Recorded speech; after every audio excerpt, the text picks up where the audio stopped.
में बची हुई सब्जी बचेगी तो खाएगी, नहीं तो नमक के साथ में रोटी खाएगी। दूध मिलेगा तो पिएगी, नहीं तो ये सोच लेगी कि कोई बात नहीं, मैं तो पानी के सहारे ही जिंदा हो जाऊंगी। ये हमारे देश के अंदर हमारी महिलाओं की स्थिति रही है। और अगर इस स्थिति से हमें महिलाओं को उबारना है, जिसके लिए कि ये विधेयक लाया गया है आज इस सदन के अंदर, इसलिए मैंने सुबह भी ये बात उठाई थी। लोगों ने मुझे कहा भी कि मैं तो सन्यासी हूं, गिरवे वस्त्र पहने हूं और हिंदुत्व का प्रचार करती रही हूं, फिर मैंने पिछड़ी जाति की महिलाओं को आरक्षण देने की बात यहां पर क्यों उठाई। माननीय सभापति महोदय,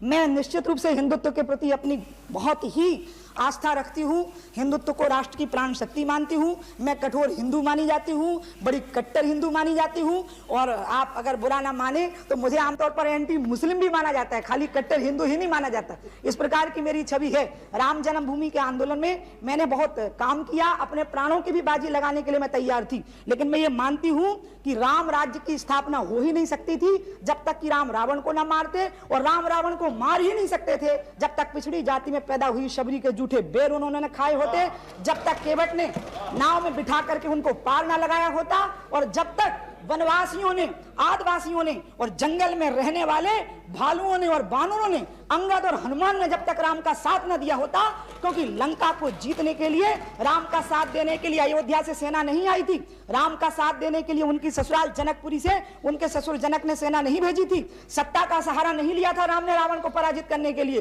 राम ने रावण को पराजित करने के लिए गरीबों का, वनवासियों का, पिछड़ों का, उन लोगों का सहारा लिया था। और मैं मानती हूं कि अगर हमें हिंदुत्व को इस देश में सफल बनाना है तो हमें सभी वर्गों का उत्कर्ष करना होगा, सभी वर्गों को हमें बराबरी की, आर्थिक उत्थान, सामाजिक सम्मान और सत्ता में हिस्सेदारी, खाली सत्ता में हिस्सेदारी नहीं, आर्थिक उत्थान भी और सामाजिक सम्मान भी, ये भी हमें साथ में देना होगा। आज महिलाओं की जो स्थिति हमारे देश में है, उसमें ये सत्ता में जो भागीदारी है, ये निश्चित रूप से उनको स्थान दिलाएगी, आर्थिक उत्थान भी वो प्राप्त करेंगी और सामाजिक सम्मान भी वो प्राप्त करेंगी। इस विधेयक के द्वारा ये भी सुनिश्चित होगा। लेकिन माननीय सभापति महोदय,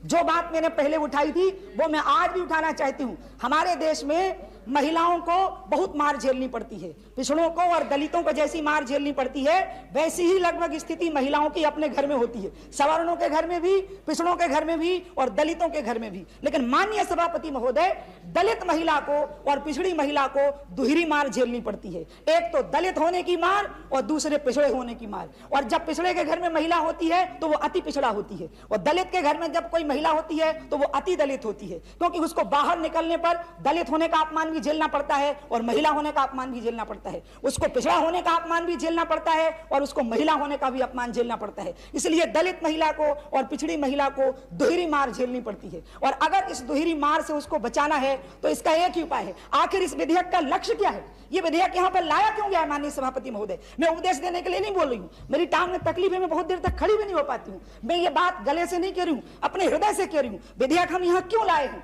हम इसलिए लाए हैं क्योंकि महिलाएं इस देश का एक बहुत कमजोर हिस्सा है और उस कमजोर हिस्से को हमें मजबूत बनाना है। और अगर हमें कमजोर हिस्से को मजबूत बनाना है तो हमें ठीक ढंग से विचार करना होगा कि हम अपने इस आरक्षण की स्थिति को क्या रखें। इसलिए माननीय सभापति महोदय, आपके माध्यम से यहाँ उपस्थित सभी दलों के सांसदों से मेरा आग्रह होगा कि इसमें जब हम एक विशेष विधेयक ला रहे हैं इसके लिए कि महिलाएं आगे आवे, तो इसमें पिछड़ी जाति की महिलाओं को भी आरक्षण की व्यवस्था की जाए। और अगर ऐसा नहीं किया गया है तो इसका मतलब है कि हम महिलाओं की तरक्की के प्रति ईमानदार नहीं हैं। और मैं एक और स्थिति अध्यक्ष जी आपके सामने स्पष्ट करूं, लोग कहते हैं कि जब सीटों का बंटवारा होगा तो पिछड़ी जाति की महिलाओं को भी मिलेगा, लेकिन आज तक का मेरा अनुभव है, देखिए आप इस अनुभव को, दलितों के लिए आरक्षण है, आदिवासियों के लिए आरक्षण है, लेकिन कितनी सीटें ऐसी हैं जो सवर्णों में दलितों को दी जाती हैं, जो सवर्णों के लिए जो सीटें छूट जाती हैं उसमें से कितनी ऐसी सीटें हैं जिसमें आदिवासी चुनाव लड़ता है या जिसमें दलित चुनाव लड़ता है। मेरा हृदय कैसे विश्वास करेगा इस बात का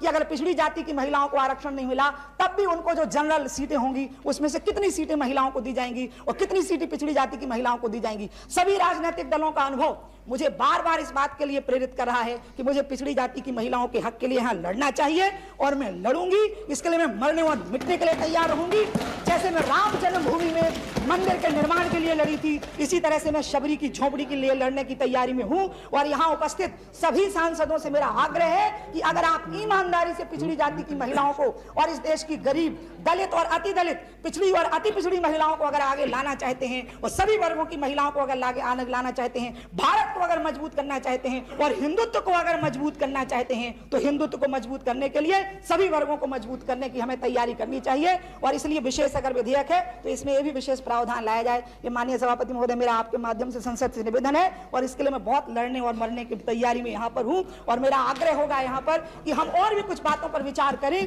कि हम कहीं इसमें कोई ऐसी गलतियां ना छोड़ दें कि कल के दिन कोर्ट में स्टे आ जाए। इसलिए मेरा यह भी आग्रह है कि इस विधेयक को हम बहुत जल्दबाजी में अगर हम पास करें और लीगल फ्रेमिंग में कहीं कुछ ऐसा हो जाए कि कल के दिन कोई कोर्ट में चला जाए और उसका परिणाम यह निकले कि यह विधेयक ही ना पास हो पावे या पास हो जाने के बाद में भी इस पर स्टे आवे। इसलिए मेरा आग्रह है कि अगर इस पर स्टैंडिंग कमेटी में ठीक से विचार हो, उसके बाद इस विधेयक को विशेष सत्र सदन का बुलाया जाए। इसी विधेयक को पास करने के लिए 15 दिन के बाद, 20 दिन के बाद विशेष सत्र बुलाया जाए और उस सत्र के अंदर फिर इस विधेयक को लाया जाए ताकि पिछड़ी जाति की महिलाओं को आरक्षण भी मिले और लीगल फ्रेमिंग भी प्रॉपर हो सके। इसी के साथ में अपनी बात समाप्त करें।